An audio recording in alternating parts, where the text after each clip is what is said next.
anak-anak yang perlu kemakanan karena seluruh karena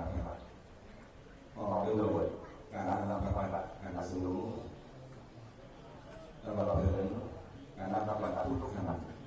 orang tersebut lama tahun kenapa banyak tidak seperti kata sana วัฒนธรรมลาวเอกอ้างนำออกมาแสดงสากลแยงเห็นลาวสื่นสมนิยมย่องสมว่าลาวเฮานี่มีวัฒนธรรมที่โดดเด่นเป็นเอกลักษณ์ของชาติให้ชาวโลกได้สื่นสมสบายดีทำสมที่เคารพเจ้าสบายดีทางผู้ชมที่ฮักแพงยินดีต้อนรับประธานเข้าสู่บรรยากาศของการถ่ายทอดสดพิธีตักบาตรสวายสังฆทานแด่พระสงฆ์สามเณรที่เดินพระธาตุหลวงเวียงจันทร์ในงานบุญนมัสการพระธาตุหลวงเวียงจันทร์ประจำปี 2019 ข้าพเจ้าสุรินทราสุธิธรรมพร้อมด้วยเพชรอุดมสุขันโทรับหน้าที่เป็นพิธีกรดำเนินการถ่ายทอดสดในมื้อนี้และก็ได้ทำการถ่ายทอดสดให้ทุกท่านได้ติดตามรับชมโดยโทรภาพแห่งชาติลาวช่อง 3 เจ้าทางสมที่เคารพกับงานบุญนมัสการพระธาตุหลวงจากมื้อเริ่มต้นเนาะเปิดอย่างเป็นทางการก็คือวันที่5พฤศจิกายนที่ผ่านมาก็ได้มีหลากหลายกิจกรรมทางพุทธศาสนาที่จัดขึ้นอยู่ดีเดินพระธาตุหลวงแห่งนี้เส้นเมื่อวานนี้เนาะก็ได้มีพิธีแห่พระธาตุเพิ่งในตอนบ่ายเนาะเพื่อบูชาและก็นมัสการพระธาตุหลวงและในตอนเช้าของมื้อนี้เนาะเช่นเคยเนาะในทุกๆปีก็จะเห็นพ่อแม่ประชาชนลาวบรรดาเผ่าเนาะทั่วประเทศเนาะหลั่งไหลกันเข้ามาเพื่อตักบาตรอยู่ที่เดินพระธาตุหลวงแห่งนี้เจ้าแม่แล้วท่านผู้ชมที่เคารพในพิธีตักบาตรนั่นก็ถือว่าทุกๆปีจะได้จัดขึ้นเป็นประจำทุกปีเป็นพระวัฒนธรรมที่ของประเพณีอันดีงามสืบทอดกันมาแต่โบราณกาลซึ่งก็เลือกเอามื้อขึ้น15ค่ำเดือนเพ็งลาวเพื่อแสดงให้ชาวโลกได้รับรู้ถึงการเอกอ้างวัฒนธรรมที่ของประเพณีอันดีงามของชาติลาวเฮาที่สืบสานกันมาแต่โบราณกาลจนถึงปัจจุบันนี้เจ้าท่านผู้ชมที่เคารพกับการ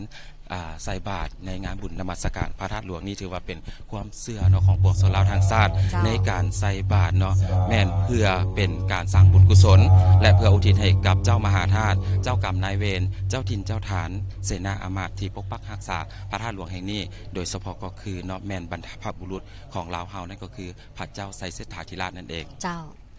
แล้วก็ต้องขอบใจกับผู้สนับสนุนในการถ่ายทอดสดของพวกเราเจ้าซึ่งผู้ที่ร่วมเนาะในการสนับสนุนในการถ่ายทอดสดทุกๆครั้งของงานบุญนมัสการพระธาตุหลวงครั้งนี้เนาะก็คือบริษัทลาวเอเชียแปซิฟิกจำกัดสนองสัญญาณภาพและเสียงเนาะโดยการถ่ายทอดสดผ่านดาวเทียมเจ้าและบริษัทลาวโทรคมนาคมมหาชนที่สนองสัญญาณผ่านระบบสายใยแก้วและ IP อินเทอร์เน็ตที่ว่าไลฟ์สดทาง Facebook ขอบใจเนาะบริษัทเบียร์ลาวจำกัดธนาคารการค้าต่างประเทศลาวมหาชนขอบใจรัฐวิสาหกิจลาวเดินอากาศเจ้าแล้วก็ต้องขอบใจสุดพิธีกรงามๆจากห้องเสือป่านเทพเจ้าโอกาสต่อไปนี้เนาะจะนำภาพท่านั้นไปติดตามรับชมบรรยากาศสดๆเนาะของพิธีกรรมทางศาสนาในการใส่บาตรของงานบุญนมัสการพระธาตุหลวงประจำปี 2019 เชิญทานติดตามรับชมได้เจ้าขอเชิญ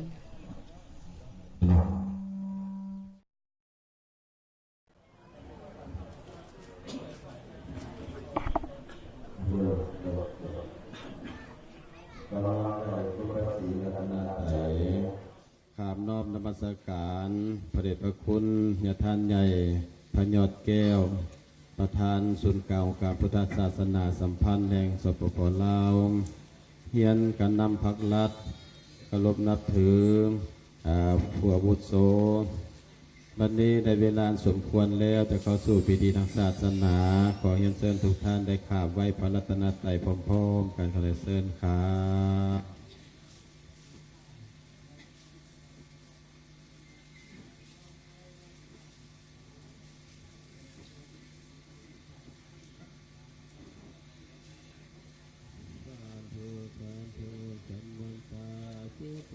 วันตะละกัปตันตุสัตอังสัตสาสุนันโตสักขโมคาทังสักเขเตคิเลสิกาลตัตเตจัตตะเลเควิจักขเมตลุวันนะขะคันเนเคหังวัตุมิเกเตภูมาเตยันตุเทวาสาลตาลวิสัมเมญาคาคันธาปนาคาทิทันตาสันติเกยังมุนิวาลวัจจันดังสาทวเมสุนันตุธรรมสาวนาคาโลวยัมภาทันตาธรรมสาวนาคาโลวยัมภาทันตาธรรมสาวนาคาโลวยัมภาทันตา โอกาสาโอกาสาผู้ข้าทั้งหลายขอโอกาสรัตนาเทพบุญเทพดาเจ้าทั้งหลายฟุ้งอยู่เฝ้าวัดวาอาหามบ้านเมืองที่นี่เป็นเขาตาบโตเท่าถึงทิศสาแสนโกดโลกจักรวาลทางใต้ฮอดลีพีทางเหนือฮอดผะไดผะดางทางกลางสายกรุงศรีอยุธยาทางฝ่ายขวาแดนเวียดนามเป็นเขตทุกประเทศเท่าในห้องพระสุธาขอโอกาสรัตนาเทพบุตรเทพดาพญาอินทร์พญาพรหมพญายมราชานาคุตมนุษย์สากุมพันคันธปาทั้งหลายเจ้าที่เจ้าฐานเจ้าบาเหศักดิ์หลักเมืองเจ้าวงคงเขตจงเสด็จเข้ามาไว้พระหักษศิลกินทานในงานบุญนมัสการพระธาตุหลวงเวียงจันทร์ประจำปีดอมฟุงข้าทั้งหลายในกาลบัดนี้หมดทุกตนทุกองค์ได้ก็ขาดเถิด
สุปฏิปันโนภะคะวะโตสาวกสังโฆสังฆังนัมมา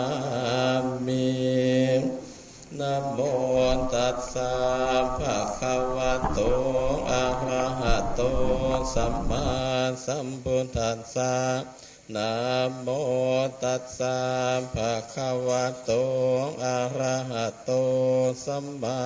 สัมพุทธัสสะนะโมตัสสะภะคะวะโตอะระหะโตสัมมาสัมพุทธัสสะอุกาสวันธามิพันเตเจติยังสัมสัพพทาทานเนสุปฏิทิตังสาริลิกธาตุมหามโพธิงพุทธรูปังสักการังสัทธาวัจจสามนัสสาววันธาเมเตตันทังคเตสัญญาเนอันสันเนธาเนขมาเนจามปิสัพพะธรรมอุกานสวรรค์ธามิพันเต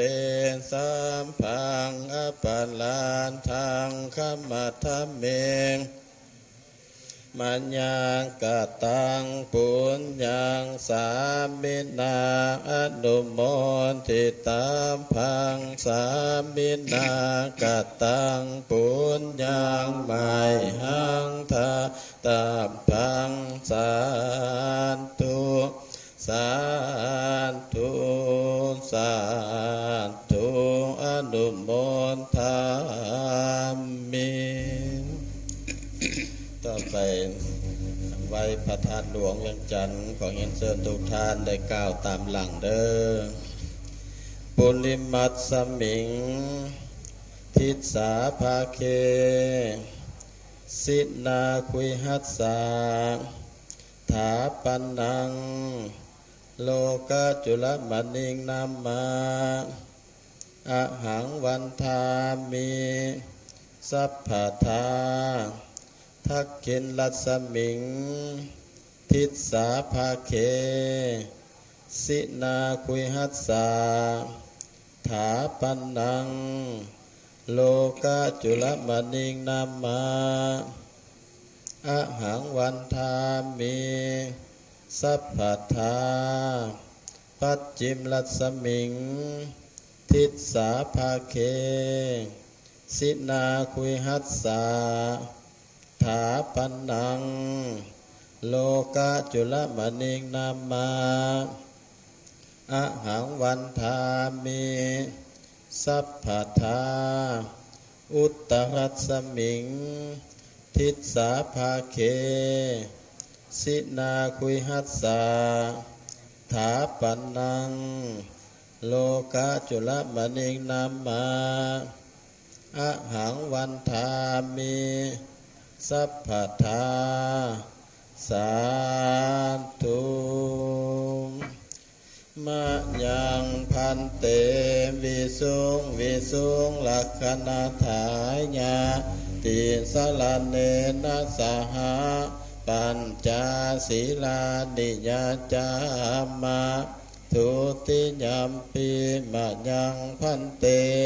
วิสุงลักขณาถายาติสลาเนนะสหาปัญจศีลานิยาจามาตาติยัมปีมะยังพันเตวิสุงลักขณาถายาติสลาเนนะสหาปัญจศีลานิยาจามานะโมตัสสะภะคะวะโตอะระหะโตสัมมาสัมพุทธัสสะนะโมตัสสะภะคะวะโตอะระหะโตสัมมาสัมพุทธัสสะนะโมตัสสะภะคะวะโตอะระหะโตสัมมาสัมพุทธัสสะนะโมตัสสะภะคะวะโตอะระหะโตสัมมาสัมพุทธัสสะนะโมตัสสะภะคะวะโตอะระหะโตสัมมาสัมพุทธัสสะนะโมตัสสะภะคะวะโตอะระหะโตสัมมาสัมพุทธัสสะพุทธังสรณังคัจฉามิพุทธังสรณังคัจฉามิธัมมังสรณังคัจฉามิธัมมังสรณังคัจฉามิสังฆังสรณังคัจฉามิสังฆังสรณังคัจฉามิทุติยัมปิพุทธังสรณังคัจฉามิทุติยัมปิพุทธังสรณังคัจฉามิทุติยัมปิธัมมังสรณังคัจฉามิทุติยัมปิธัมมังสรณังคัจฉามิทุติยัมปิสังฆังสรณังคัจฉามิทุติยัมปิสังฆังสรณังคัจฉามิตติยัมปิพุทธังสรณังคัจฉามิตติยัมปิพุทธังสรณังคัจฉามิตติยัมปิธัมมังสรณังคัจฉามิตติยัมปิธัมมังสรณังคัจฉามิตติยัมปิสังฆังสรณังคัจฉามิตติยัมปิสังฆังสรณังคัจฉามิติสรณะขมานังนิติตังสาธุอมะพันเตปานาติปาตาเวรมณีสิกขาปะทังสมาธิยามิปานาติปาตาเวรมณีสิกขาปะทังสมาธิยามิอะทินนาทานาเว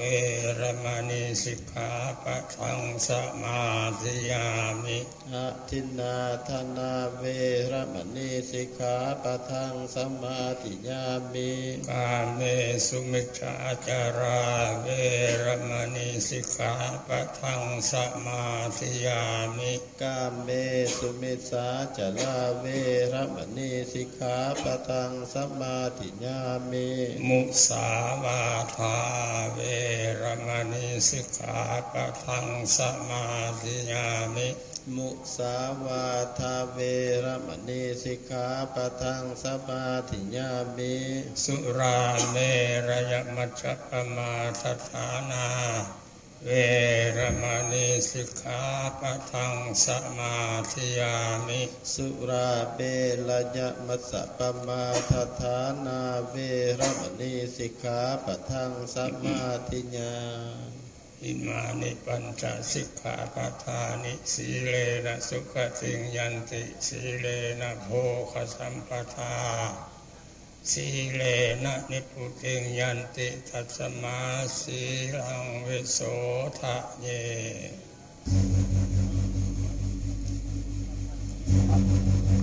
ต่อไปจะได้กล่าวคำถวายเครื่องบิณฑบาตภัตตาหารปัจจัยทานวัตถุทานทั้งปวงขอเรียนเชิญทุกท่านได้กล่าวคำถวายกล่าวนะโมพร้อมๆกันเด้อครับนะโมตัสสะภะคะวะโตอะระหะโตสัมมาสัมพุทธัสสะ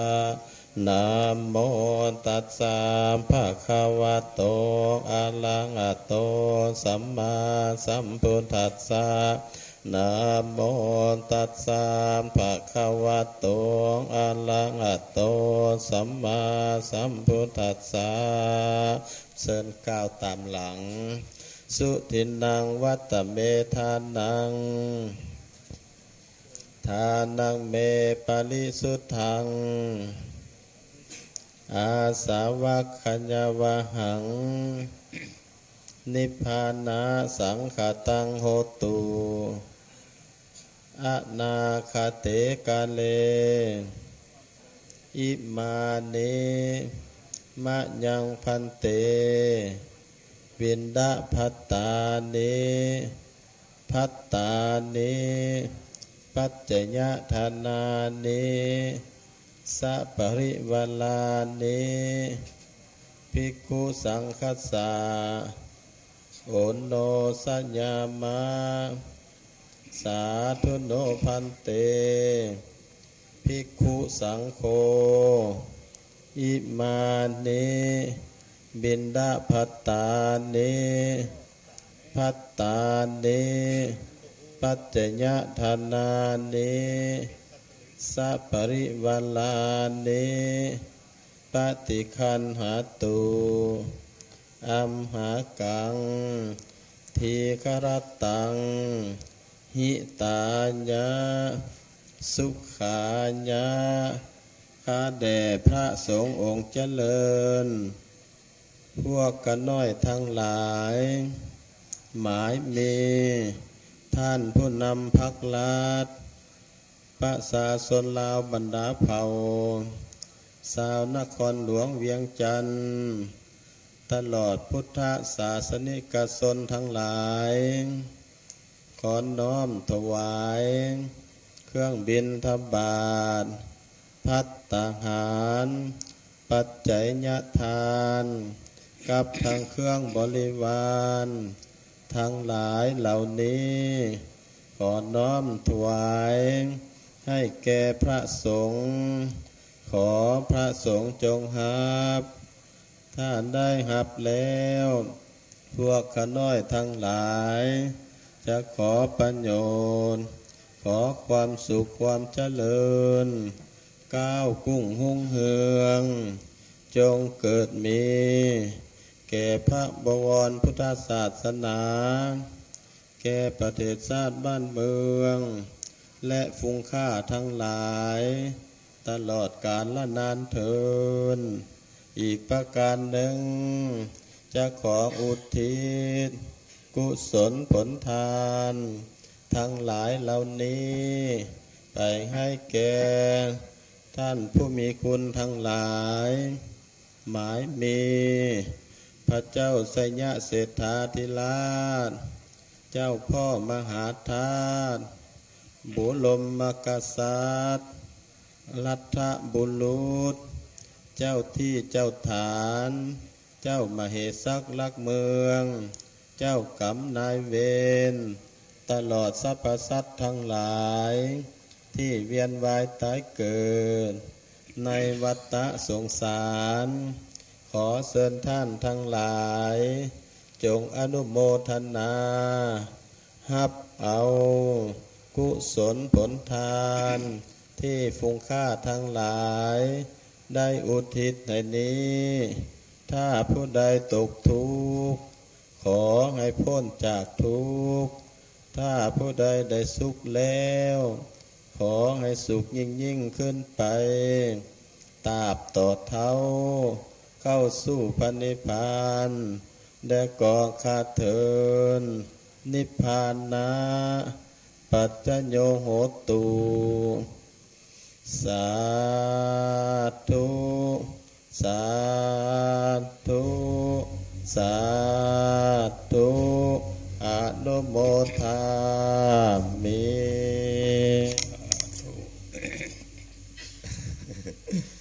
สาธุลำดับต่อไปท่านศิรวัตรผู้นำพาพิธีจะได้คารวะพระรัตนตรัยและก็ทั้งการนำภาครัฐได้ขึ้นเคนบางปัจจัยและก็จังได้ฟังกล่าวอนุโมทนาคาถาจากพระท่านใหญ่ขอเจริญพร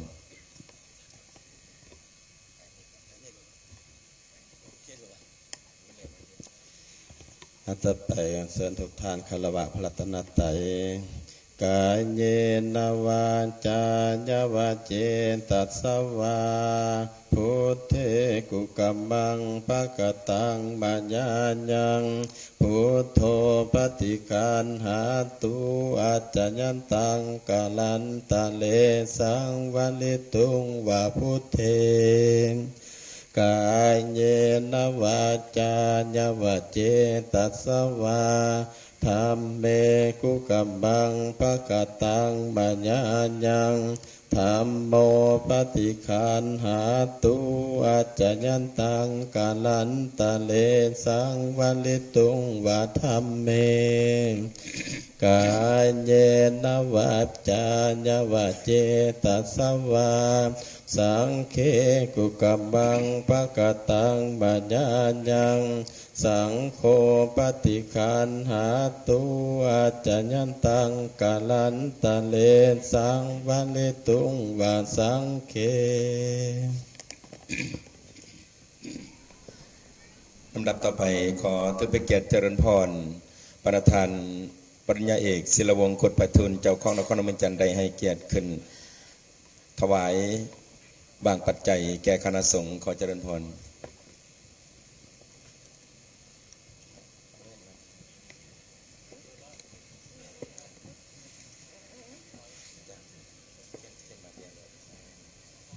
สาธุสาธุสาธุอนุโมทามิ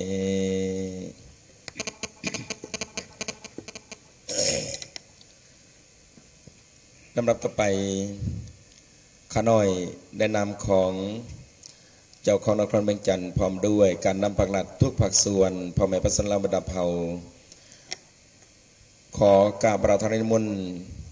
พระยอดแก้วมหาสังฆสุธรรมาธิบดีประธานส่วนกลางองค์การพุทธศาสนาสัมพันธ์ลาว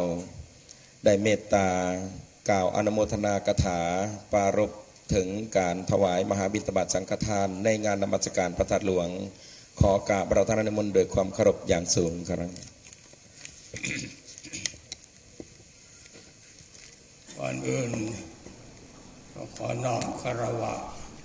คุณพระศรีรัตนตรัย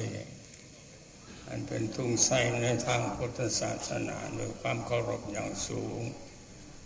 แล้วก็ขอนมัสการนับถือบรรดาพระสงฆ์เทรานุเทระ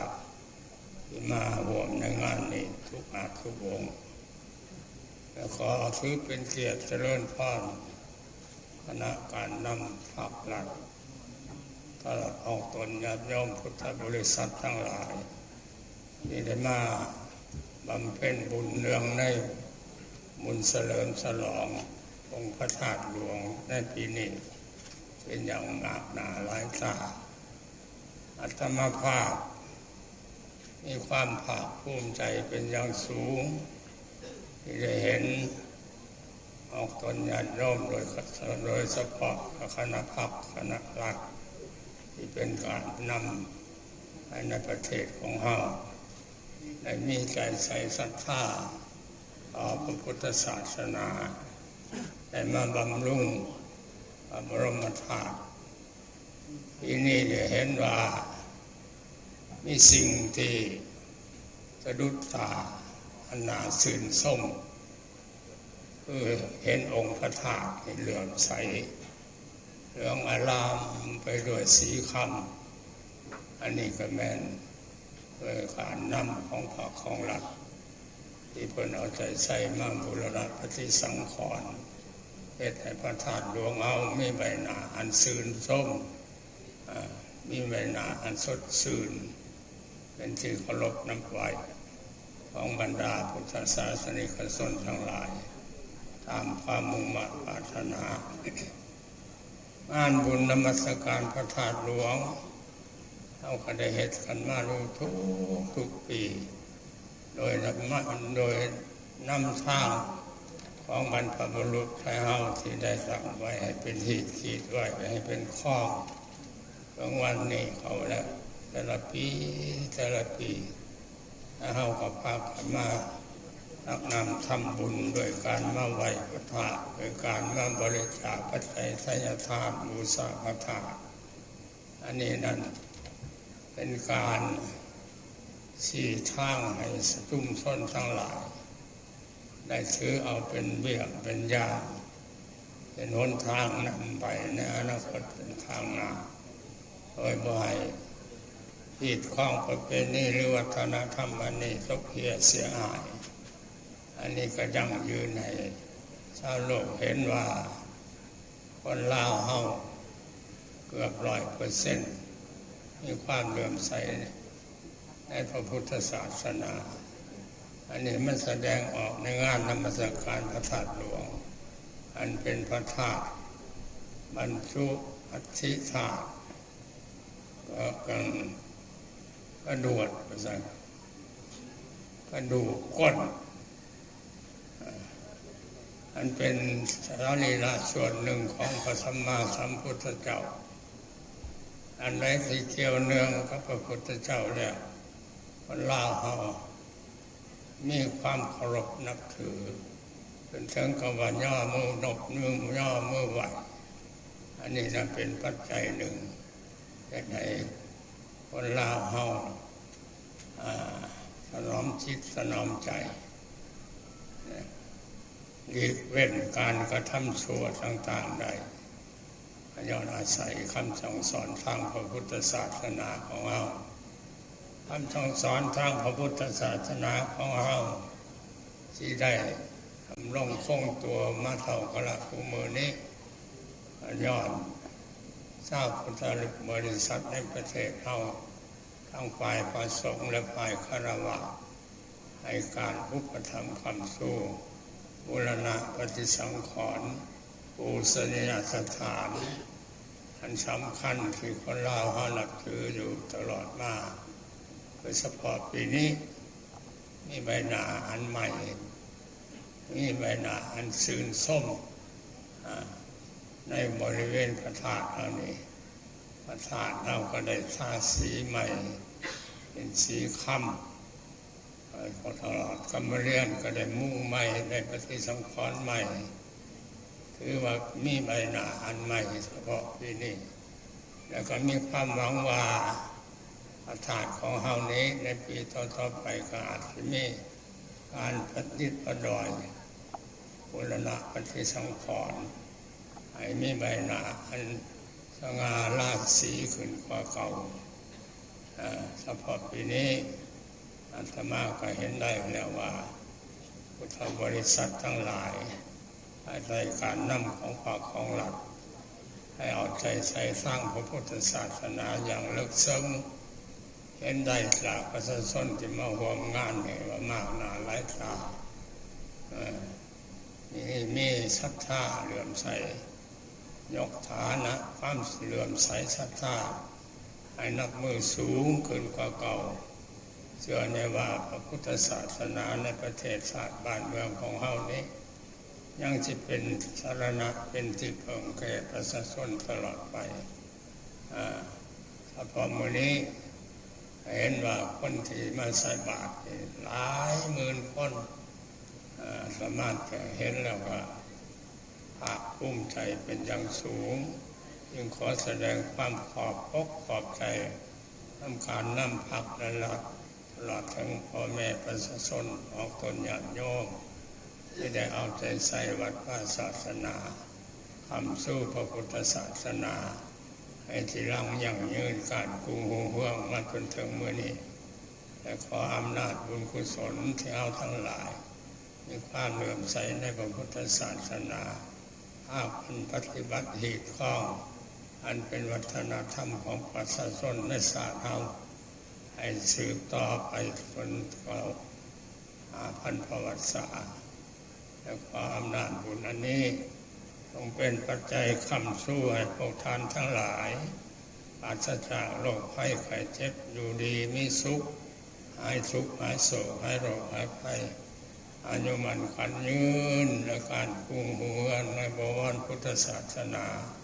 ตราบเท่าเข้าสู่นิพพานหมดทุกตนทุกองค์ก็ข้าเถิด สาธุสาธุสาธุอนุโมทามิ พรญาตินามจงไปใส่บาตรยะถาวาริวหาปุราปริปุเรนติสาคารังเอวเมวะอิโตทินังเปตานังอุปกปปติอิจิตังปฏิตังตุมังคิปะเมวะสมิสตุสัพเพปุเรนตุสังกปาจันโทปนรสโสยะถามณิโชติรสโสยะถาสัพพิติโยวิวัสสันตุสัพพะโลกโควินาศตุมาเตวันตรายโยสุขิติ สบายดีท่านผู้ชมที่เคารพขอต้อนรับบรรดาท่านเข้าสู่บรรยากาศของการถ่ายทอดสดทางการถ่ายทอดโทรภาพแห่งชาติเนื่องในโอกาสบุญนมัสการพระธาตุหลวงนครหลวงเวียงจันทร์ซึ่งมาฮอดปัจจุบันนี้พิธีก้าวเข้าสู่การพิธีการสิ้นสุดใส่บาตรแด่บรรดาออกตนญาติโยมพุทธศาสนิกชนจากไกลและไกลจากทางภายในและต่างประเทศที่ได้เดินทางเข้ามาสู่พิธีบุญนมัสการพระธาตุหลวงในตอนเช้าของเมื่อวันจันทร์วันที่11ของเดือนพฤศจิกายน 2019ซึ่งปัจจุบันนี้ทางพระสงฆ์อนุโมทนาสาธุการให้แด่บรรดาอกตนญาติโยมซึ่งมีทางครอบครัวการนำพักรัฐได้เดินทางเข้ามาร่วมพิธีอย่างคับขันแน่นอยู่ที่กรมเรียนพระธาตุหลวงว่าเฉพาะเว้าหลวงก็แม่นอยู่ทางด้านนอกของเดินกรมเรียนพระธาตุหลวงก็เต็มไปด้วยสาธุชนออกตนญาติโยมพุทธศาสนิกชนที่ได้ตั้งจิตปฏิภาณอันแน่วแน่เข้ามาบำเพ็ญบุญกุศลที่ท่านเห็นอยู่ในปัจจุบันนี้ก็คือทางท่านปริญญาเอกศิลวงศ์พุทธไพฑูรย์กรรมการกรมการเมืองศูนย์กลางพรรคในนามเจ้าของนครหลวงเวียงจันทร์ที่ในร่วมเป็นเจ้าภาพพร้อมด้วยครอบครัวการนำพักรัฐได้เข้าร่วมพิธีใส่บาตรแด่บรรดาพระสงฆ์สามเณรจากวัดต่างๆที่เดินทางมาจากทางนครหลวงเวียงจันทร์และยุทธจากทางตั้งแขวงที่ท่านพบเห็นอยู่ในมุมปัจจุบันนี้ก็คือยุทธางด้านนอกของกรมเรียนพระธาตุหลวงที่มวลชนได้เข้ามาร่วมพิธีใส่บาตรหยาดน้ำฟังธรรมเทศนา ซึ่งพิธีของพวกเขานั้นได้เริ่มต้นมาตั้งแต่เวลา7:10 นาทีด้วยการไหว้พระหับศีลก่อนจะไหว้พระหับศีลนั้นในนามประธานทางฝ่ายคฤหัสถ์ซึ่งมีท่านนางปณียัตถตู้กรรมการกรมการเมืองศูนย์กลางพรรคประธานสภาแห่งชาติก็ได้ให้เกียรติขึ้นจุดเทียนไซบูชาพระรัตนตรัยก็คือพระพุทธพระธรรมพระสงฆ์หลังจากนั้นก็ก้าวเข้าสู่ศาสนพิธีก็คือการไหว้พระสมทานศีล 5หลังจากทำสมทานศีล 5แล้วก็ได้ถวายเครื่องจตุปัจจัยทายทานต่างๆแด่ทางพระสงฆ์สามเณรยังจากถวายเครื่องวัตถุทานต่างๆแล้วอันดับต่อมาก็แม่นได้มีการคารวะแล้วทางญาติใหญ่มหางอนดำรงบุญในนามประธานสงฆ์หรือว่าประธานองค์การพุทธศาสนาสัมพันธ์แห่งประเทศลาวก็ได้ประรบเกี่ยวกับการบุญกุศลบุญนมัสการพระธาตุหลวงที่ท่านเห็นอยู่ในปัจจุบันนี้คือในนามประธานฝ่ายคฤหัสถ์ประธานฝ่ายคฤหัสถ์ก็คือทางคฤหัสถ์ท่านนางปณียัตถตู้กรรมการกรมการเมืองศูนย์กลางพรรคประธานสภาแห่งชาติในนามประธานฝ่ายคฤหัสถ์ได้นำพาทางครอบครัวการนำพักรัฐตามด้วยครอบครัวของท่านประธานประเทศที่ได้เดินทางเข้ามาร่วม ท่านนางยาปาคำเมืองวรจิตในนามครอบครัวของประธานประเทศก็ได้ให้เกียรติเข้ามาร่วมพิธีตักบาตรหยาดน้ำในตอนเช้าของวันนี้และก็ยังมีท่านอาซังลาลีและท่านพันคำวิภาวันสิล้วนแล้วแต่เป็นคณะนำของปวงสลาของพวกเขาที่ได้นำพาบรรดาอกตนญาติโยมบรรดาญาติพี่น้องเข้าร่วมใส่บาตรหยาดน้ำฟังธรรมเทศนาเพื่อเป็นการรำลึกถึงคุณพระศรีรัตนตรัยแก้วสามประการพระพุทธพระธรรมพระสงฆ์หรือว่าองค์พระสัมมาสัมพุทธเจ้าซึ่งเป็นศาสตราจารย์ของโลกในที่ท่านเห็นปัจจุบันนี้คือทางครอบครัวของรองประธานประเทศท่านพันคำวิภาวันและทางเอื้อยจันทร์ศรีวิภาวันตามด้วยครอบครัวท่านคำพันธ์พรหมทัศน์กรรมการกรมการเมืองศูนย์กลางพรรคพร้อมด้วยครอบครัวกันนภักรัฐที่ได้เข้าร่วมใส่บาตรอย่างพร้อมเพรียงในตอนเช้าของมื้อวันจันทร์บรรดาท่านผู้ชมที่เคารพก็คือดั้งบรรดาท่านได้รับรู้นำกันเลยว่าบุญนมัสการพระธาตุหลวงได้ไขขึ้นมาตั้งแต่มื้อวันที่5และสืบต่อดำเนินมาฮอดมื้อนี้เป็นมื้อสุดท้ายเนาะมื้อนี้เป็นมื้อสุดท้ายและวันที่11ของเดือนพฤศจิกเป็นมื้อสุดท้ายส่วนว่าการวางแสดงสินค้าอยู่ที่ทางวันการวางแสดงสินค้าอยู่ลาวไอเทคนั้นก็จะสืบต่อดำเนินไปฮอดเมื่อวันที่17ยังจะปิดลงเนาะทางศูนย์การค้าลาวไอเทคก็ได้ไข่รุ่นน้ำบุญนมัสการพระธาตุหลวงก็คือไข่ขึ้นในมื้อวันที่6และจะสืบต่อดำเนินไปฮอดวันที่17อันนั้นเป็นถือว่าการวางแสดงสินค้าไข่ขึ้นควบกันกับบุญนมัสการพระธาตุหลวงซึ่งปัจจุบันนี้บุญนมัสการพระธาตุหลวงของพวกเขาจะสิ้นสุดลงในมื้อนี้ก็หมายความว่าหลังจากพิธีแส่บาตรหยาดน้ำสำเร็จเสร็จสิ้นแล้วตอนค่ำของมื้อนี้ก็จะมีพิธีการเวียนเทียนเป็นการแสดงถึงคุณพระพุทธพระธรรมพระสงฆ์หรือว่าพุทธคุณทั้ง3ก็คืออิติปิโสภควาอรหังสัมมาสัมพุทโธหลังจากนั้นส่วนว่ารอบที่2ก็แสดงถึงพระธรรมคำสอนพุทธเจ้าก็คือสวากขาโตภควตาธัมโมส่วนว่ารอบที่3นั้นก็แสดงถึงสังฆคุณก็คือสุปฏิปันโนสาวกสังโฆอันนั้นแสดงหมายกับว่าการเวียนเทียนจะเวียน3รอบอ้อมองค์พระธาตุซึ่งเป็นพระธาตุประจำเป็นมิ่งขวัญของชาติลาวของพวกเขาซึ่งปัจจุบันที่ท่านเห็นปัจจุบันนี้คือทางท่านสมสวัสดิ์เลี่ยงสวัสดิ์และก็ตามด้วยปณิเอกศิลวงศ์พุทธไพฑูรย์เจ้าของนครหลวงเวียงจันทร์ที่นำพาบรรดาอกตนญาติโยมของพวกเขาพร้อมกับกระแสบาตรตามด้วยท่านเอกศาสตราจารย์ดร.เอกสว่างวงศ์วิจิตรท่านคำมั่นสุนบิเลิศและนอกจากนั้นยังมีบรรดากรมการเมืองและกรรมการส่วนทางพรรคพร้อมด้วยครอบครัวการนำพรรครัฐที่ได้มาร่วมพิธีใส่บาตรหยาดน้ำอยู่ที่กรมเดียนพระธาตุหลวงและอยู่ทางด้านนอกมวลชนก็กำลังลั่งไหลเข้าสู่การใส่บาตรปีนี้ถือว่าจัดเป็นระบบระเบียบเนื่องจากว่าบ่ได้ให้พระสงฆ์สามเณรบิณฑบาตก็ว่าจะนำใส่บาตรนั้นตั้งโต๊ะและก็ให้บรรดาอกตนนั้นย่างใส่เพื่อความเป็นระเบียบที่ท่านเห็นปัจจุบันนี้ก็สิแม่นอยู่ทางด้านนอกและอยู่ทางด้านนอกของกรมเดียนพระธาตุหลวงบรรดามวลชนชาวนครหลวงเวียงจันทร์ว่าเฉพาะว่ารวมกันเป็นทั่วประเทศได้พร้อมพากันเดินทางเข้าสู่นครหลวงเวียงจันทร์เพื่อเข้าร่วมบุญ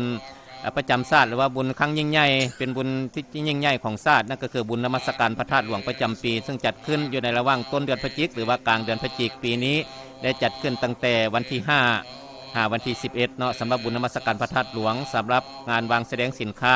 ซึ่งจัดขึ้นควบกับบุญนมัสการพระธาตุหลวงนั้นก็จัดขึ้นมาตั้งแต่วันที่6และจะสืบต่อดำเนินไปฮอดวันที่17จึงจะปิดลงอันนั้นถือว่าพวกเขาจัดอยู่2จุดเกี่ยวกับบุญนมัสการพระธาตุหลวงนี่ก็คือทางรองรัฐมนตรีกระทรวงแรงข้าววัฒนธรรมและท่องเที่ยวท่านบัวเงินสาวภูวงศ์พร้อมด้วยครอบครัวก็ได้เดินทางเข้ามาร่วมพิธีการใส่บาตรในตอนเช้าของมื้อนี้พร้อมด้วย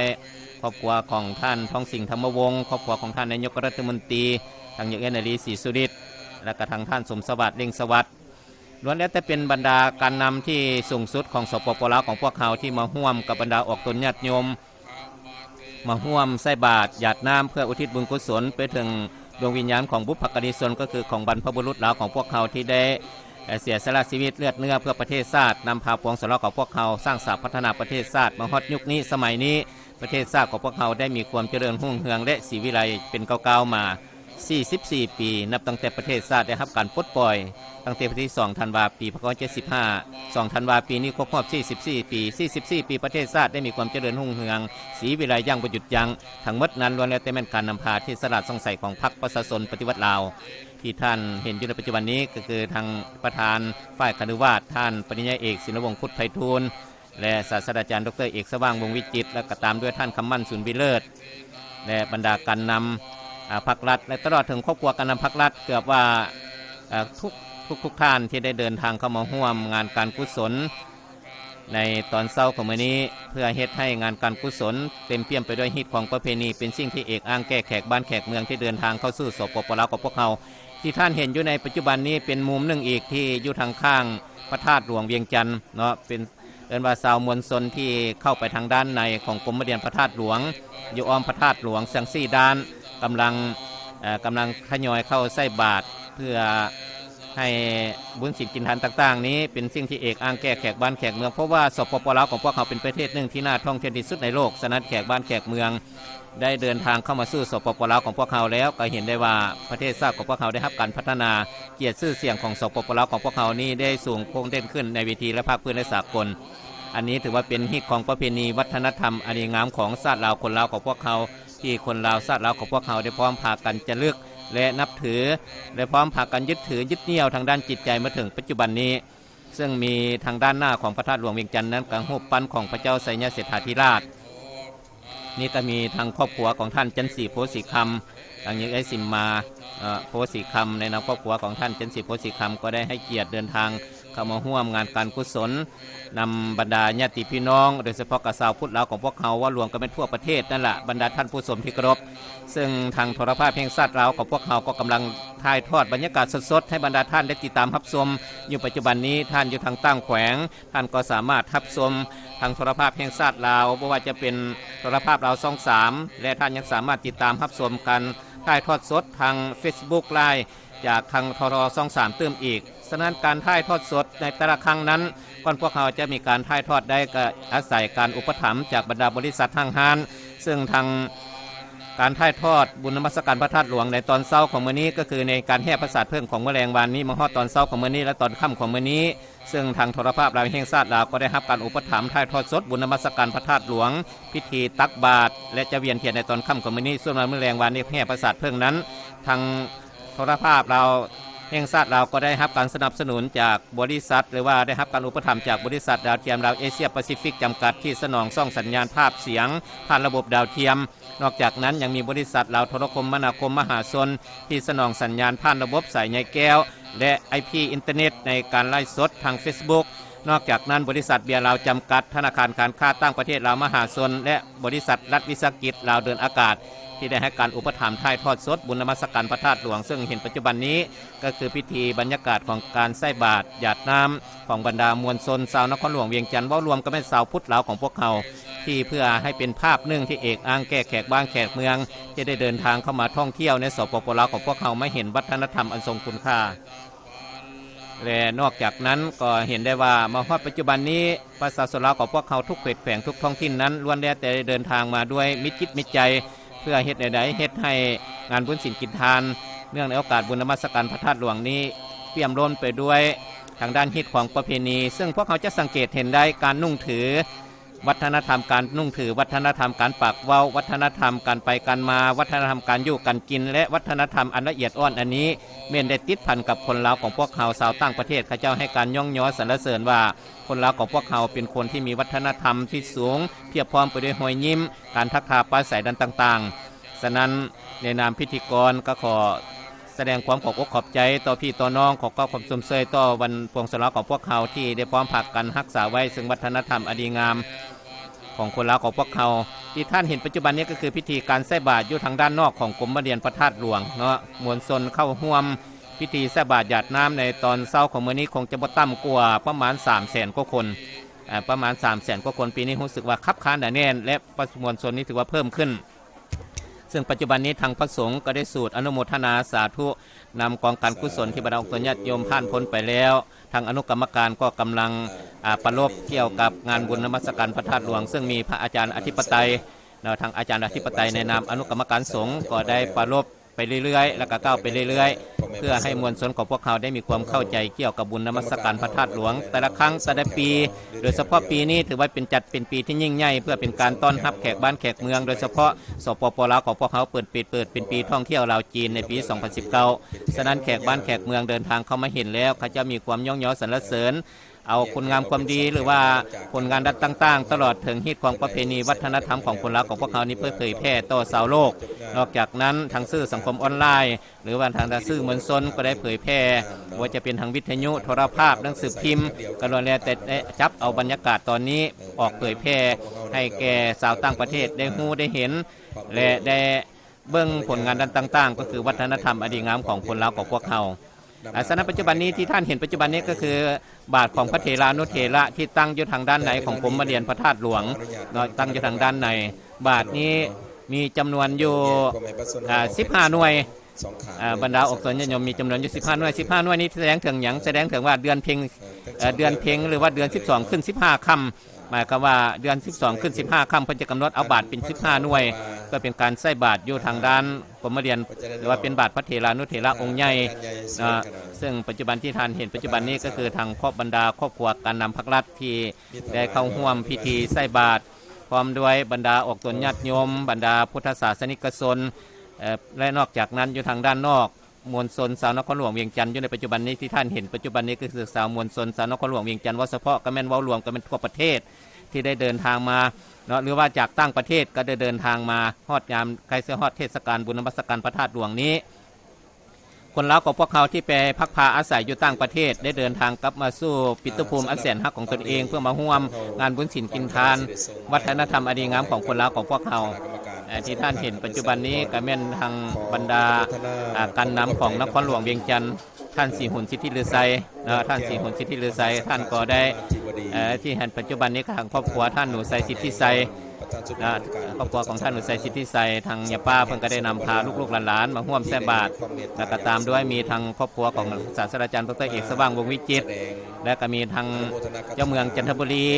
และก็ในนามผู้ทรงคุณวุฒิในตลอดถึงบรรดาการนำภักรัฐก็ได้เข้าร่วมในพิธีใส่บาตรนั่นที่เป็นมวลชนกำลังใส่บาตรอยู่ทางด้านไหนของกรมเรียนพระธาตุหลวงส่วนกรมเรียนพระธาตุหลวงนั้นจะถือว่าจะคับค้านแน่นหรือว่าเต็มไปด้วยตัวญาติโยมตั้งแต่เวลา5 โมงปลายของมื้อเช้านี้อันนี้อยู่ทางด้านนอกของกรมเรียนพระธาตุหลวงบรรดาท่านผู้ชมที่ท่านเห็นอยู่ปัจจุบันนี้ก็คือทางพระเถรานุเถระส่วนใดส่วนหนึ่งที่ทางอนุกรรมการเพื่อได้จัดแบ่งออกมาไว้ทางด้านนอกเพื่อให้มวลชนของพวกเขาได้มีโอกาสได้ใส่บาตรให้ทั่วให้ถึงบอกเพราะว่าบาทที่เพิ่นมารายงานเมื่อเช้านี้มีบาทอยู่จำนวน 6,000 กว่าหน่วยเนาะ 6,000 ปลายหน่วยทางอนุกรรมการเพิ่นบอกว่าจำนวนบาทนี้อยู่ประมาณ 6,000 กว่าหน่วยอันนี้เป็นตัวเลขที่ยังบ่ได้อัปเดตแต่ว่าตัวเลขที่อัปเดตยังบาทเดินทางมาเรื่อยๆคือประมาณ 7,000 กว่าคันบาทจะประมาณ 7,000 กว่านี่ก็หมายความว่าพวกเขาได้จัดบาทไว้อยู่3 จุด 4 จุดของอ้อมองค์พระธาตุหลวงหรือว่าองค์พระธาตุจำนวนบาท 7,000 กว่าบาทนี้มวลชนของพวกเขาสามารถใส่ใบได้วัตถุกรเพราะว่าจะเป็นด้านเหนือด้านใต้ทิศตะวันออกทิศตะวันตกจังซี่นะทิศตะวันขึ้นไปทิศตะวันตกมวลชนของพวกเขากำลังพร้อมพากันใส่บาตรด้วยความยิ้มแย้มแจ่มใสด้วยความดีอกดีใจและก็อิ่มบุญเพื่อว่าคิดว่าปีหนึ่งมีโอกาสเท่านึงแม่นอยู่ดอกว่าเฮาใส่บาตรแต่ละเทื่อไปบุญศีลกินทานนอกจากนั้นบุญกฐินบ่จังซี่ถือว่าบุญกฐินนี่ถือว่าเดินทางมาฮอดวันนี้ถือว่าเป็นมื้อสุดท้ายแล้วนับตั้งแต่เดือน11 เพลงฮอดเดือน12 เพลงกำหนด1 เดือนเท่านั้นถือว่ากายมื้อนี้ไปถือว่าเบิดเขตกฐินแล้วฉะนั้นมวลชนของพวกเขามีโอกาสเข้าร่วมบุญมหากฐินแล้วมื้อนี้ถือว่าเป็นมื้อสุดท้ายของการใส่บาตรบุญนมัสการพระธาตุหลวงที่ท่านเห็นอยู่ในปัจจุบันนี้ก็คือมวลชนกำลังพร้อมพากันใส่บาตรด้วยความยิ้มแย้มแจ่มใสอยู่ทางด้านไหนของกรมเรียนพระธาตุหลวงและอยู่ทางด้านนอกไปพร้อมๆกันหลังจากได้พร้อมพากันไหว้พระสมทานศีล 5ฟังธรรมเทศนาคารวะฮับพรหยาดน้ำสำเร็จเสร็จสิ้นแล้วก็พร้อมพากันใส่บาตรที่ท่านเห็นปัจจุบันนี้กันเป็นท่านเอิ้นว่าลุงเหินสุนิยวงศ์นะลุงเหินสุนิยวงศ์ที่กำมาร่วมในนามผู้อาวุโสหรือว่าในนามออกตนญาติโยมของพวกเขาผู้ทรงคุณวุฒิกระล้วนแล้วแต่ได้มาร่วมพิธีงานการกุศลที่ท่านเห็นปัจจุบันนี้อยู่ทางด้านนอกแล้วอยู่ทางด้านนอกนี้บ่ว่าจะเป็นมวลชนจากนครหลวงเวียงจันทร์เห็นแล้วเห็นว่ามีความปลื้มปิติสมชื่นเป็นอย่างยิ่งที่เห็นว่าออกตนญาติโยมพุทธศาสนิกชนของพวกเขาได้เดินทางเข้ามาร่วมพิธีของพวกเขาอย่างคับขันแน่นในตอนเช้าของวันจันทร์ที่11ของเดือนพฤศจิกายน 2019ถือว่าเป็นมื้อสุดท้ายของบุญนมัสการพระธาตุหลวงตอนค่ำของมื้อนี้จะมีการเวียนเทียนอ้อมพระธาตุหลวงอีกอันนี้เรียกว่าทางโทรภาพแห่งชาติลาวของพวกเขาก็จะทำการถ่ายทอดสดออกทางโทรภาพแห่งชาติลาวช่อง 3และท่านยังสามารถติดตามชมการถ่ายทอดสดผ่านทาง Facebook ไลน์ทสรช่อง 3เติมอีก อันนั้นถือว่าสามารถทับชมได้หลายช่องทางท่านผู้ชมที่เคารพที่ท่านเห็นความเห็นอยู่ปัจจุบันนี้ก็คือครอบครัวของท่านเสียงสมกุลวงศ์ทางยะปะอีนะทางยะปะอีกุลวงศ์ที่กำมาร่วมพิธีใส่บาตรถัดจากทางผู้ที่3ของความทางด้านขวามือของจอทีวีของบรรดาพวกท่านหรือว่าจอโทรภาพอยู่ทางด้านผู้ที่2ได้เป็นครอบครัวของท่านเสียงสมกุลวงศ์ที่ท่านทางยะปะอีเพิ่งก็ได้เดินทางมาร่วมใส่บาตรหยาดน้ำนำลูกน้ำหลานและญาติพี่น้องของพวกเขาโดยเฉพาะกับชาวมวลชนชาวนครหลวงเวียงจันทร์เห็นการนำพักรัดเพื่อนมานำพาใส่บาตรหยาดน้ำหรือว่ามวลชนของพวกเขาได้เดินทางมาเห็นการนำพักรัดแบบอยู่ใกล้ๆการนำพักรัดไม่ว่าจะเป็นครอบครัวประธานประเทศหรือว่าท่านนางปณิยัตทอตู้ครอบครัวของท่านนายกรัฐมนตรีห้องนายกรัฐมนตรีจังสิวงศลาของพวกเขาก็มีจิตใจบึกบานมุ่นซื่นว่ามีโอกาสได้เข้าใกล้ทางครอบครัวการนำพักรัดเพราะว่าผ่านมาพวกเขากับมรสุมแทรกกับหน้าที่การงานเฮ็ดให้เวียกนาเวียกหัวเวียกสวนบ่มีโอกาสได้เข้าใกล้ครอบครัวการนำพักรัดแต่ว่ามาฮอดมื้อนี้พวกเขามาร่วมแบบเป็นเจ้าภาพเจ้าศรัทธานำกันเข้าร่วมใส่บาตรการใส่บาตรนี้บางเทื่อกับบางจุดเพิ่นก็ได้จัดเป็นการใส่บาตร2เบื้องหมายความว่าเพื่อเป็นการระบายมวลชนให้มีการใส่บาตรแล้วไวซึ่งปัจจุบันนี้7:58 นาทีแล้ว7:59 นาทียังอีก1 นาทีเท่านั้นก็จะถึงเวลา8 โมงท่านกำลังให้เกียรติติดตามรับชมการถ่ายทอดสดทางโทรภาพแห่งชาติเนื่องในโอกาสบุญนมัสการพระธาตุหลวงที่ได้ไขขึ้นตั้งแต่วันที่5และสืบต่อดำเนินมาฮอดมื้อวันที่11 พฤศจิกายน 2019ถือว่าเป็นมื้อสุดท้ายของบุญนมัสการพระธาตุหลวงหลังจากนั้นมวลชนของพวกเขาก็จะได้ไปชมทางด้านวัตถุพันธุ์ต่างๆซึ่งการวางแสดงสินค้าอยู่ที่ศูนย์การค้าลาวเอเต็กจากวันที่6 วันที่17ของเดือนพฤศจิกายน 2019นี้หมายความว่าถัดจากนี้ไปมื้อนี้ก็ยังอีก6 วันบรรดาท่านผู้ชมยังอีก6 วันที่งานวางแสดงสินค้าจะปิดลงอยู่ที่ศูนย์การค้าลาวเอเต็กสำหรับบุญนมัสการพระธาตุหลวงหลังจากเวียนเทียนตอนค่ำของมื้อแล้วมื้ออื่นเช้าก็ถือว่าเลิกลาจากกันไปเนาะหมายความว่าแต่ละคนก็สิได้หันหน้าหันตาก้าวเข้าสู่การปฏิบัติหน้าที่เวียกงานเพื่อพร้อมพากันสร้างผลงานต่างๆไว้กำลังพับตอนวันที่มีความหมายความสำคัญโดยเฉพาะการแม่นวันศาสตร์2 ธันวาคมครบรอบ44 ปีนี้เนาะวันศาสตร์2 ธันวาคมครบรอบ44 ปีซึ่งปัจจุบันนี้กองประชุมสมัยสามัญเทื่อที่8ของสภาแห่งชาติสุดที่8ก็สืบต่อดำเนินซึ่งกองประชุมนั้นได้ไขขึ้นมาตั้งแต่วันที่7ของเดือนพฤศจิกายนและจะสืบต่อดำเนินไปฮอดวันที่6ของเดือนธันวาคมจึงจะปิดลงอันนั้นเป็นเวียกของกองประชุมสมัยสามัญเทื่อที่8ของสภาแห่งชาติสุดที่8นอกจากนั้นวันศาสตร์2 ธันวาคมของพวกเขาก็ใกล้จะมาฮอดมาถึงแล้วและเคียงคู่กันนั้นกองประชุมใหญ่ครั้งที่11ของพรรคก็จะไขขึ้นในตัวหน้านี้ฉะนั้นก็เรียกร้องมายังกองสนของพวกเขาช่วยกันสร้างผลงานต่างๆด้วยความเป็นเจ้าการที่ท่านเห็นอยู่ปัจจุบันนี้ก็คือบรรยากาศของการใส่บาตรของบรรดาออกตนญาติโยมพุทธศาสนิกชนจากไกลและไกลจากทางภายในและต่างประเทศบทเฉพาะทุกคนแล้วของพวกเขาชาวต่างประเทศข้าเจ้าก็ให้มีความสนใจเนาะมีความสนใจเกี่ยวกับการใส่บาตรนำเอาข้าวเหนียวแล้วก็เครื่องใส่บาตรตลอดถึงจตุปัจจัยจังซี่ใส่ในบาตรเป็นการใส่บาตรเพื่อเป็นการแสดงถึงทางด้านฮิตของประเพณีวัฒนธรรมอันดีงามอันนึงก็เพื่อเป็นการสร้างกองการกุศลให้เกิดขึ้นกับตัวเองแก่ครอบครัวแก่หน้าที่เวียกงานบางคนก็ปรารถนามาใส่บุญนมัสการพระธาตุหลวงปีนี้ก็ขอให้เกียรติชื่อเสียงหรือหน้าที่การงานพุ่งเด่นขึ้นหรือว่าอื่นๆอีกให้ดีขึ้นก็ขอพรจากองค์พระธาตุซึ่งเป็นบ่อนบรรจุกระดูกขององค์พระสัมมาสัมพุทธเจ้าซึ่งเป็นศาสตราจารย์ของโลกศาสตราจารย์ของโลกที่ได้นำเอากระดูกมาจากประเทศเนปาลคือมาจากประเทศอินเดียมาบรรจุใส่องค์อธิกธาตุอยู่ที่พระธาตุใหญ่คือพระธาตุหลวงเวียงจันทร์ซึ่งเป็นมิ่งขวัญของชาติลาวนอกจากนั้นยังมีธาตุปรมีอีก30 ธาตุปรมี30 ธาตุนี้ก็คือดังได้อธิบายไปแล้วทางอนุกรรมการฝ่ายสงฆ์โดยเฉพาะทางพระอาจารย์อธิปไตยก็ได้อธิบายไปนับตั้งแต่ปัญญาปรมีถึงอุปเปกขาปรมีแต่ละข้อนั้นก็จะแจกออกมาเป็น3ส่วนฐานะปรมีฐานะอุปปรมีฐานะอุปเปกขาปรมีจนฮอดนับตั้งแต่ปัญญาปรมีมาเป็น3มาก็ว่า10 ข้อที่พระเจ้าพุทธเจ้าของพวกเขาสร้างปรมีมา10 ชาติในเมื่อสร้างมา10 ชาติจังเส้นมาถึงชาติสุดท้ายก็คือชาติพระเวสสันดรชาติที่พระเวสสันดรแล้วก็ตรัสรู้เป็นองค์พระสัมมาสัมพุทธเจ้าหลังจากที่พระองค์ได้บำเพ็ญบุญกุศลมาจำนวน10 ชาติแล้วได้ตัดมาเป็นพระสัมมาสัมพุทธเจ้าในเมื่อเป็นอย่างเส้นชาวโลกให้การเคารพนับถือให้การย่องย้อสรรเสริญถึงแม้ว่างานบุญศีลกินทานแต่ละครั้ง ถ้าว่าได้หันหน้าหันตาเข้าสู่วัดวาศาสนา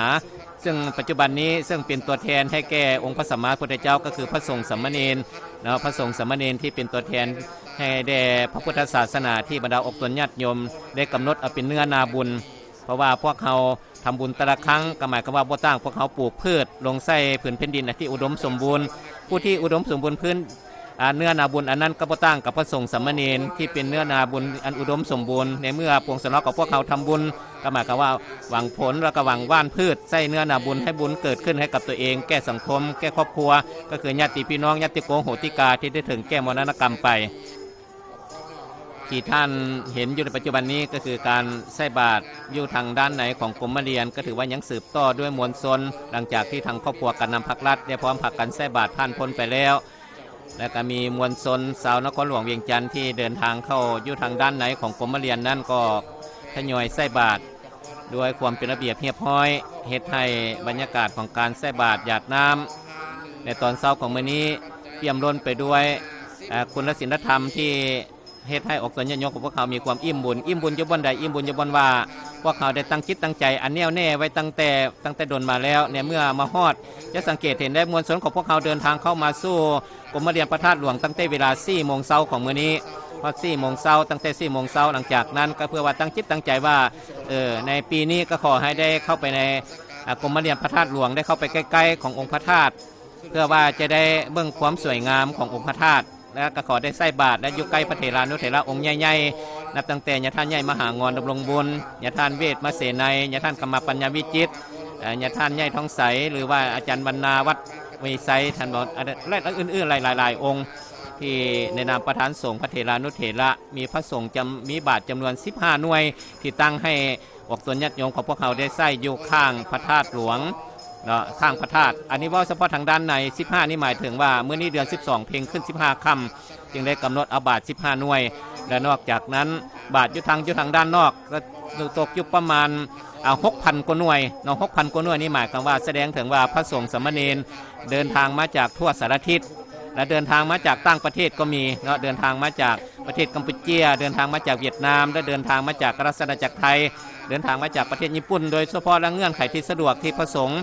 ที่นับถือศาสนาพุทธเพื่อนได้เดินทางเข้ามาร่วมพิธีใส่บาตรอันนี้เป็นบุญประจำชาติและเป็นบุญที่ยิ่งใหญ่ที่ชาวโลก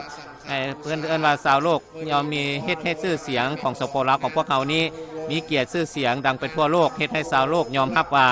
บุญประเพณีวัฒนธรรมของคนลาวของพวกเขาที่ท่านเห็นอยู่ปัจจุบันนี้ก็เป็นหอธรรมสภาอยู่ทางด้านหน้าของกรมเรียนพระธาตุหลวงและนอกจากนั้น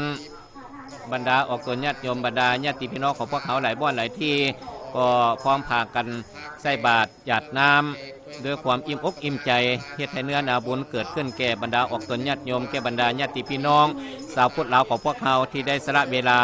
และนอกจากนั้นเมื่อนี้ยังกำหนดเอาเป็นวันราชการเติมอีกกำหนดวันราชการหมายความว่าเมื่อนี้หลังจากใส่บาตรหยาดน้ำแล้วบรรดาพนักงานราชการของพวกเขาก็จะได้หันหน้าหันตาเข้าสู่การปฏิบัติหน้าที่เวียกงานเพราะว่าเมื่อนี้บ่ได้เป็นวันพักทางราชการก็วันพักทางราชการนั้นเพิ่นได้กำหนดไว้เป็นที่เรียบร้อยแล้วในจำนวน5วันแต่ว่าบุญนมัสการพระธาตุหลวงและบุญตักบาตรนี้หมายความว่าอิงแท้ความตื่นตัวและก็หมายความว่าหลังจากญาติเวลามาใส่บาตรหยาดน้ำแล้วก็แม่นหมายความว่าพักกับพักไปในตัวบางบ่อนบางที่ก็หมายความว่าเพิ่นบ่อนุญาตให้พักก็บ่พาไปจัดตั้งปฏิบัติในหน้าที่เวียกงานก็คือดังบรรดาท่านผู้ชมได้รับรู้นั้นเลยว่าการถ่ายทอดทางโทรภาพแห่งชาติลาวนี้จะเกิดขึ้นได้ก็แม่นอาศัยหรือว่าได้รับการอุปถัมภ์จากบรรดาบริษัทโดยเฉพาะบริษัทดาวเทียมลาวเอเชียแปซิฟิกจำกัดที่สนองช่วยสัญญาณภาพเสียงผ่านระบบดาวเทียม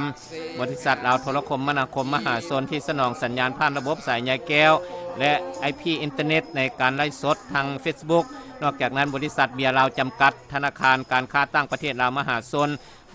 บริษัทรัฐวิสาหกิจลาวเดินอากาศจังเสได้ให้การอุปถัมภ์ถ่ายทอดสดบรรยากาศบุญนมัสการพระธาตุหลวงพิธีแห่พระศาสตร์เพิ่งในตอนค่ำของเมื่อวานนี้และปัจจุบันนี้ก็คือพิธีใส่บาตรและก็คือพิธีตักบาตรและตอนค่ำของมื้อนี้ก็จะเป็นพิธีเวียนเทียนตื้มอีกและหลังจากนั้นบุญนมัสการพระธาตุหลวงของพวกเขาจะไปสิ้นสุดอยู่ในค่ำคืนของมื้อนี้ส่วนว่ามื้ออื่นเช้าวันที่12ถือว่าเบิดเขตบุญนมัสการพระธาตุหลวงแล้วและกบุญ ธรรมหากฐินก็ถือว่าสิ้นสุดในมื้อนี้ในเดือน12เพลงมื้ออื่นก็ถือว่าเบิดเขตแล้วหมายก็ว่าสิ้นสุดในมื้อนี้บุญมหากฐินเริ่มตั้งแต่บุญออกพรรษาแต่เดือน11เพลงหาเดือน12เพลงและบุญนมัสการพระธาตุหลวงของพวกเขาก็พอดีสิ้นสุดกับบุญมหากฐินเส้นกันเนาะตั้งแต่ว่าตอนค่ำของมื้อนี้ยังจะมีการครบงานตามฮิตของประเพณีเติมอีกที่ท่านเห็นปัจจุบันนี้ก็อยู่ทางด้านหน้าของพระเจ้าไสยเศรษฐาธิราชมวลชนชาวนครหลวงเวียงจันทร์ชาวตั้งแขวงชาวตั้งประเทศรวมก็เป็นเกือบว่าทั่วโลกและบรรดาท่านผู้ชมที่ได้เดินทางเข้ามาสู่สถานที่เฮ็ดให้สถานที่เดินพระธาตุหลวงเวียงจันทร์ของพวกเขานี้ถึงว่าจะกว้างตัวกว้างกะคับค้านหนาแน่นด้วยมวลชนเนาะเพิ่นมวลชนเพิ่นกำหนดไว้ว่าตอนเช้าของวันนี้ประมาณ 400,000 กว่าคนเนาะมวลชนประมาณ 400,000 กว่าคนอันนี้เป็นตัวเลขที่เพิ่นได้รายงานว่าไปถามอนุกรรมการประมาณ 400,000 กว่าคนที่สามารถรองรับและอยู่ทางด้านในของกรมเรียนประมาณ 2,000 กว่าคนเนาะ 2,000 กว่าคนอยู่ทางด้านนอกเติมอีกประมาณ 500,000 กว่าคนนี่ถือว่าเป็นจำนวนคนที่ล่วงหลายทุกพอสมควรหรือว่าเป็นจำนวนคนที่เพิ่มขึ้นเรื่อยๆปีนี้เห็นว่ามวลชนของพวกเขาได้เข้ามาสู่สถานที่ในการใส่บาตรหยาดน้ำที่เห็นปัจจุบันนี้ก็คือสีสันของบุญนมัสการพระธาตุหลวงบ่ว่าจะเป็นข้าวหลามปิ้งไก่เนาะข้าวหลามต้มไก่อันใดทำนองนี้ที่มาบริการเฮ็ดให้การบริการแก้มวลชนของพวกเขามาใส่บาตรแล้วก็ได้รับประทานอาหารเนาะนี่รับประทานอาหารทิ้งที่ขาดบ่ได้คือข้าวหลามปิ้งไก่ในบุญนมัสการพระธาตุหลวงที่ท่านเห็นยังขึ้นบางเรื่องนี่ก็คือการต้มไก่เลยแล้วก็ข้าวหลามที่หลังจากใส่บาตรแล้วบางคนก็จะเอาโอกาสนี้อันนี้ปัจจุบันนี้ก็คือการรับประทานอาหารครับการเป็นการรับประทานอาหารของมวลชนของพวกเขาหลังจากที่พร้อมพากันใส่บาตรแล้วพร้อมพากันรับประทานอาหารก่อนจะกลับบ้านกลับเมืองอันนี้ถือว่าเป็นสีสันอันหนึ่งในบุญนมัสการพระธาตุหลวงของพวกเขาเฮ็ดให้สีสันการบุญนมัสการพระธาตุหลวงนี้เปี่ยมล้นไปด้วยที่ของประเพณีวัฒนธรรมอันดีงามของคนรักของพวกเขาก็ขอให้วัฒนธรรมอันดีงามนี้ได้ยืนยงคงอยู่กับคนรักของพวกเขาด้วยดีตลอดไปเนาะปัจจุบันนี้ท่านสามารถติดตามรับชมการถ่ายทอดสดการบุญนมัสการพระธาตุหลวงพิธีตักบาตรหยาดน้ำทางโทรภาพลาวแห่งชาติและนอกจากนั้นยังมีการถ่ายทอดสดออกทางโทรภาพแห่งชาติลาวช่อง 3และท่านยังสามารถติดตามชมการถ่ายทอดสดทาง Facebook ได้ทท3เติมเอกหมายความว่าท่านสามารถติดตามรับชมได้หลายช่องที่ทางได้มีการถ่ายทอดจากทางโทรภาพลาวแห่งชาติลาวซึ่งปัจจุบันนี้บรรยากาศพวกเขาจะรายงานบรรยากาศสดๆให้บรรดาท่านได้ติดตามรับชมไปเรื่อยๆเนื่องจากว่าหลังจากมวลชนของพวกเขาพร้อมพากันใส่บาตรแล้วยังจะได้พร้อมพากันเบิกบานมวลซื่นเลาะซื้อสินค้านานาชนิดว่าจะอยู่เดินพระธาตุหลวงหรือว่าจะเดินทางไปทางศูนย์การค้าลาวเอเต็กงานวางแสดงสินค้าบ่ว่าจะเป็นเครื่องเฟอร์นิเจอร์และผลิตภัณฑ์ต่างๆที่มวลชนของพวกเขาได้เข้าเบิ้งเข้าชมได้เลือกซื้อประเทศชาติของพวกเขาเริ่มก้าวเข้าสู่ความเจริญรุ่งเรืองหั่งมีฉะนั้นมวลชนเราของพวกเขาประเทศชาติของพวกเขาเริ่มมีความเจริญหั่งมีขึ้นเรื่อยๆฉะนั้นก็ขอให้บรรยากาศของการถ่ายทอดบรรยากาศของการถ่ายทอดสดเฮ็ดให้ท่านได้สามารถเห็นในการถ่ายทอดทางโทรภาพและบรรยากาศของมวลชนของพวกเขาอยู่ในปัจจุบันนี้ดึงได้รับการถ่ายทอดสดจากทางโทรภาพแห่งชาติลาวผ่านการถ่ายทอดสดทางโทรภาพแห่งชาติลาวช่อง 3และท่านยังสามารถติดตามรับชมการถ่ายทอดสดผ่านทาง Facebook ได้ทสร3เติมอีกและนอกจากนั้นก่อนที่จะได้รับความสำเร็จหรือว่าได้รับความร่วมมือในการถ่ายทอดในครั้งนี้ก็ต้องมีผู้อุปถัมภ์ถ่ายทอดสดบุญนมัสการพระธาตุหลวงว่าจะเป็นพิธีแห่พระศาสตร์เพิ่งพิธีใส่บาตรและพิธีเวียนเทียนต่างๆซึ่งทางโทรภาพลาวแห่งชาติลาวก็ได้รับการอุปถัมภ์จากบริษัทลาวดาวเทียมเอเชียแปซิฟิกจำกัดที่สนองส่องสัญญาณภาพเสียงผ่านระบบดาวเทียมและนอกจากนั้นบริษัทลาวโทรคมนาคมมหาชนที่สนองสัญญาณผ่านระบบสายใยแก้วและ IP อินเทอร์เน็ตในการไลฟ์สดทาง Facebook และนอกจากนั้นบริษัทเบียร์ลาวจำกัดธนาคารการค้าต่างประเทศลาวมหาชนและบริษัทรัฐวิสาหกิจลาวเดินอากาศได้ให้การอุปถัมภ์ในการถ่ายทอดสดบุญนมัสการพระธาตุหลวงเช่นว่าพิธีแห่พระศาสตร์เพิ่งในตอนแรกของเมื่อวานนี้และพิธีใส่บาตรในตอนเช้าของมื้อนี้หรือว่าปัจจุบันนี้และการเวียนเทียนในตอนค่ำของมื้อนี้เติมอีกอันนี้ทางโทรภาพแห่งชาติลาวล้วนแล้วแต่ได้ทำการถ่ายทอดสดให้บรรดาท่านได้ติดตามรับชมบรรดาท่านอยู่ทางบ้านหรือว่าอยู่ทางตั้งแขวงอยู่ทางตั้งเมืองที่บ่สามารถเดินทางไปฮอดไปถึง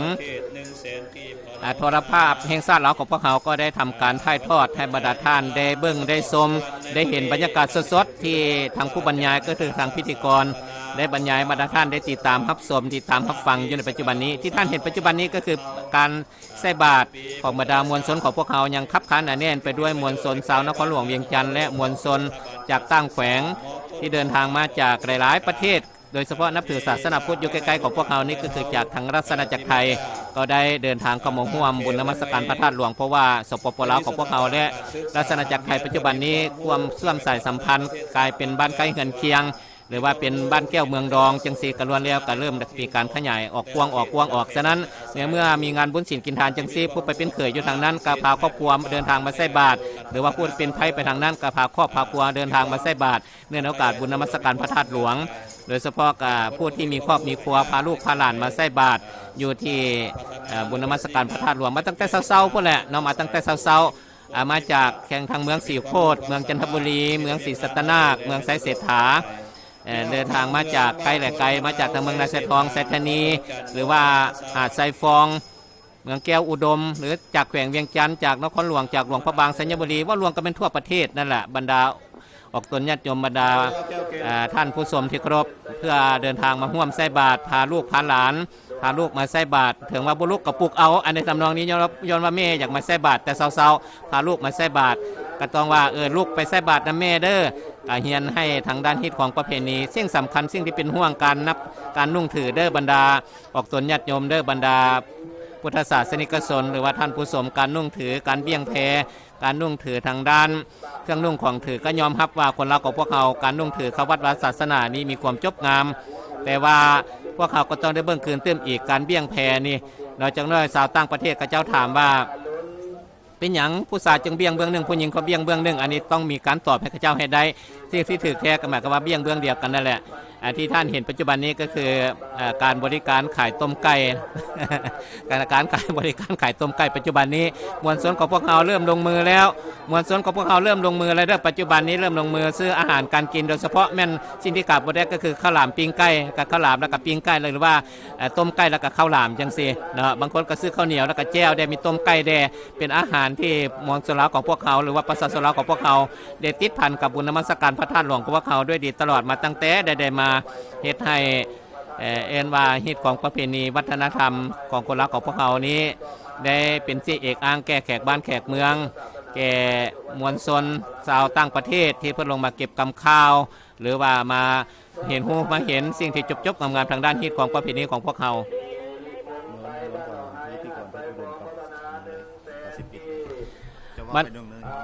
บรรดาท่านผู้ชมที่เคารพนับถืออย่างสูงปัจจุบันนี้ท่านกำลังให้เกียรติติดตามรับชมการถ่ายทอดสดทางโทรภาพแห่งชาติลาวทำการถ่ายทอดสดบรรยากาศของการพิธีตักบาตรอยู่ที่บุญนมัสการพระธาตุหลวงในตอนเช้าของมื้อวันจันทร์ในมื้อวันจันทร์ที่11ของเดือนพฤศจิกายน2019ซึ่งการถ่ายทอดส่วนนี้นะครับวัฒนธรรมถ่ายทอดสดจากทางบริษัทดาวเทียมลาวเอเชียแปซิฟิกจำกัดที่สนองช่องสัญญาณภาพและเสียงผ่านระบบดาวเทียมบริษัทลาวโทรคมนาคมมหาชนที่สนองสัญญาณผ่านระบบสายใยแก้วและ IP อินเทอร์เน็ตในการไลฟ์สดทาง Facebook บริษัทเบียร์ลาวจำกัดธนาคารการค้าต่างประเทศลาวมหาชนและบริษัทราชวิสาหกิจลาวเดินอากาศโอกาสนี้ถือว่าพิธีการถ่ายทอดสดทางโทรภาพรายแห่งชาติลาวของพวกเขาได้ดำเนินมาตั้งแต่ต้นมาฮอดโอกาสนี้ถือว่าจะสิ้นสุดลงแล้วนะโอกาสนี้ข้าพเจ้าในนามพิธีกรผู้บรรยายเกี่ยวกับบรรยากาศการถ่ายทอดสดบรรยากาศของการตักบาตรในตอนเช้าของมื้อนี้ขอยุติไว้เพียงเท่านี้และขอส่งสัญญาณหรือว่าการถ่ายทอดนี้ไปหาทางพิษอุดมสุขันโทและก็น้องสุรินทาสุทธิธรรมเป็นผู้บรรยายการถ่ายทอดสดตามระดับต่อไปข้าพเจ้าขอยุติเพียงเท่านี้ขอขอบใจ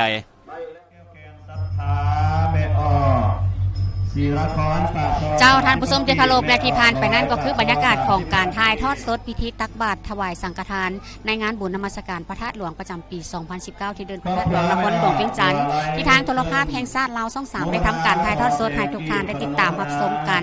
ซึ่งก็ถือว่ามีการนำขันส่วนกลางการนำขันนครหลวงเวียงจันทร์รวมไปฮอดพ่อแม่ประชาชนลาวบรรดาเผ่าอย่างหลวงหลายที่เข้าร่วมตักบาตรทำบุญในครั้งนี้ซึ่งแสดงให้เห็นถึงการอนุรักษ์รักษาวัฒนธรรมที่ของประเพณีอันดีงามของ ชาติเรา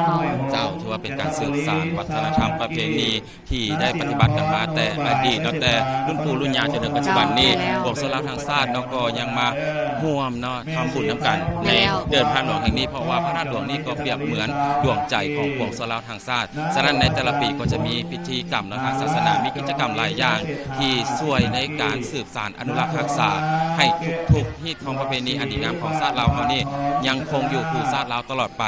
และถือว่าในตอนเช้านี้ก็มีพิธีใส่บาตรเนาะเป็นที่เรียบร้อยแล้วอย่าลืมว่าตอนบ่ายเนาะในกิจกรรมอยู่ที่เดิมพระหลวงนี้ก็ยังจะสืบต่อในการเฮ็ดกิจกรรมกีฬาตีกีซึ่งก็มี2ทีมเข้าร่วมแข่งขันจะมีทีมราชการก็คือการนำราชเนาะพร้อมด้วยทีมของประชาชนที่ร่วมกันแข่งขันในแต่ละปีเพื่อเป็นการสร้างบรรยากาศและการสร้างความคึกคืนเนาะสร้างความสามัคคีในงานบุญนมัสการพระธาตุหลวงในแต่ละปีนั่นเองเจ้าและในตอนค่ำของมื้อเดียวกันนี้ก็จะได้ทำการถ่ายทอดสดให้ทุกท่านได้ติดตามรับชมเกี่ยวกับพิธีเวียนเทียนในงานบุญนมัสการพระธาตุหลวงซึ่งก็เช่นเคยทศร3ของพวกเราหรือว่าโทรภาพแห่งชาติเราช่อง3จะได้ทำการถ่ายทอดสดให้ทุกท่านได้ติดตามรับชมกันและตอนนี้ก็ต้องขอบใจกับผู้สนับสนุนการถ่ายทอดสดของพวกเราเจ้าซึ่งก็มีหลากหลายบริษัทที่ให้การสนับสนุนกับการถ่ายทอดสดในครั้งนี้ก็จะเป็นทางบริษัทลาวเอเชียแปซิฟิกสนองสัญญาณภาพเสียงในการถ่ายทอดสดผ่านทางดาวเทียมเจ้าและบริษัทลาวโทรคมนาคมมหาชนที่สนองสัญญาณผ่านสายใยแก้วและ IP เกี่ยวกับการไล่สดทาง Facebook เจ้าขอบใจบริษัทเบียร์ลาวจำกัดเจ้าธนาคารการค้าต่างประเทศลาวมหาชนเจ้าขอบใจรัฐวิสาหกิจลาวเดือนอากาศเจ้าแล้วก็ต้องขอบใจสุดพิธีกรงามๆทั้งสองจากห้องเสือปานเทพที่สนับสนุนการถ่ายทอดสดสุดงามๆของพิธีกรทั้งสองเจ้าสำหรับการถ่ายทอดในภาคเช้านี้เนาะพวกเรา2ขอลาทำชมไปก่อนอย่าลืมติดตามรับชมเนาะในภาคค่ำกับการถ่ายทอดสดเวียนเทียนพร้อมด้วยการจุดบั้งไฟดอกบูชานมัสการพระธาตุหลวงมื้อนี้ข้าพเจ้าพร้อมด้วยสุรินทราและทีมงานถ่ายทอดสดลาทำชมไปก่อนพบกันใหม่ในภาคค่ำสบายดีภูมินครไก่สอนสวรรค์เขต100,000 กีบขออนุโมทนาเด้อไม่ออกได้มาบริจาคทานไปแล้วขออย่าบกเกินหาดอย่าขาดเป็น